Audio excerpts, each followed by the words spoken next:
Eu agora estou com Peter Senge, reconhecido pela revista Time como um dos 50 pessoas que mais influenciam a economia do mundo, professor do MIT, autor do livro, entre outros, A Quinta Disciplina, e criador do conceito de organização que aprende. Peter, tell us a little bit about your ideas or insights about the aha moment. Do you have in your life some moment like that? Yeah, I've had so many. It's been my good fortune to be able to work for many years with groups of people, and there's been many, many times when I can just feel the energy of a group really shift, and there's something very deep and very quiet that occurs, and you can just feel, it's like, you feel the generative capacity. And then people usually say really simple things and very touching things.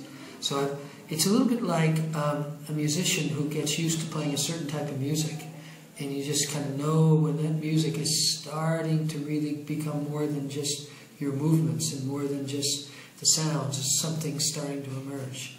So that's been a recurring experience for me many, many times, and it's really been my grounding. The one other thing I thought of when you asked me the question was that it was about 10 years ago. I was in the mountains in Colorado, and I'd gone someplace that a friend had told me I should visit. It's a very unusual area. It's in the middle of the Rocky Mountains in Colorado, but it's a very, very high, like, table. So you go way, way, way, way high up, and you can see for 100 miles in all directions, but it's completely flat. It's a very strange place. It's called the Flat Tops Wilderness.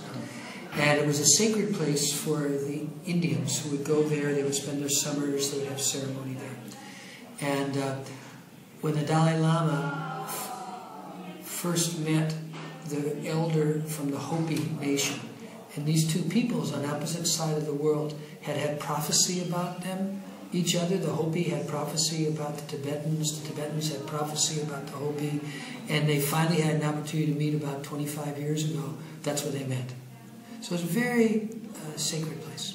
So I was up there, and I just knew it was a time I needed to go, and it was late in the afternoon, and the whole journey was really a classic journey of discovery. Just every step along the way, I can remember every step along the way, and getting up higher and higher. Then you see some mountains, then you see more mountains, then you see mountains in every direction. But the strange thing is, I've spent a lot of time in mountains. I never feel quite relaxed because they're dangerous. Mountains are dangerous. Right. And the higher you go, the more dangerous it is. So if you can kind of imagine being way, way high up in the mountains and being completely relaxed, there's no danger. You feel like you're in the middle of a beautiful field, beautiful meadows, just green, flat, and mountains all around. Very unusual place. So it was about 5 o'clock in the evening, and blue sky, and I'll never forget the clouds, big floating clouds, were so close you really felt like you could touch them. I mean, they were just like you were in the sky. And so I'm just walking along there, and I'm standing there, and then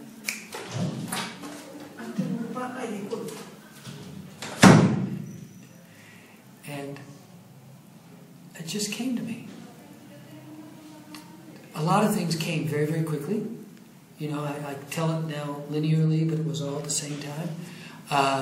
I became aware that the first half of my life was over, and the first half of my life had been about preparation. And my second half of my life was starting that day, that moment. And I was very clear what my purpose was. It was just simple and really clear. And my purpose, as I really understood it in that instant, was to reconnect human and nature. That was it. It was very simple. That everything I'd done was preparation to now be engaged in doing whatever I could do in whatever domain to reconnect the human and nature. And so ever since then, I never forget that. I don't think about it a lot. I don't have to think about it. But I can just look at all the things I do, and I can understand why I do them. And what was your first step after this insight in the mountains? Within a year or so, it took a while. Within 2 or 3 years, we had started to organize what became the Seoul Sustainability Consortium. It was the first gathering of businesses. This was in the 90s, where we were dealing with a very small group of people from mostly large businesses, all of whom felt that social and environmental sustainability was going to be strategic. It was going to shape the future of their business.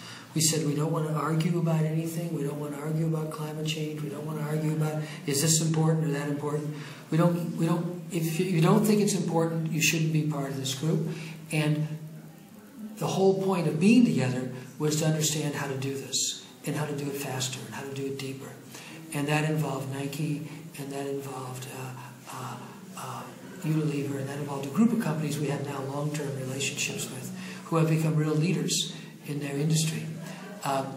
And all of that was just a tangible step. Within a few years after that, the Global Sustainable Food Laboratory started, which is the largest systemic change effort I have yet been part of. Over 70 of the largest food companies in the world and NGOs really working together. How do we make sustainable agriculture the mainstream system of agriculture? Unilever and Oxfam co-founded it. How do businesses and NGOs really work together? Today those two organizations have a board-to-board relationship. So all sorts of things have unfolded out of that very simple awareness.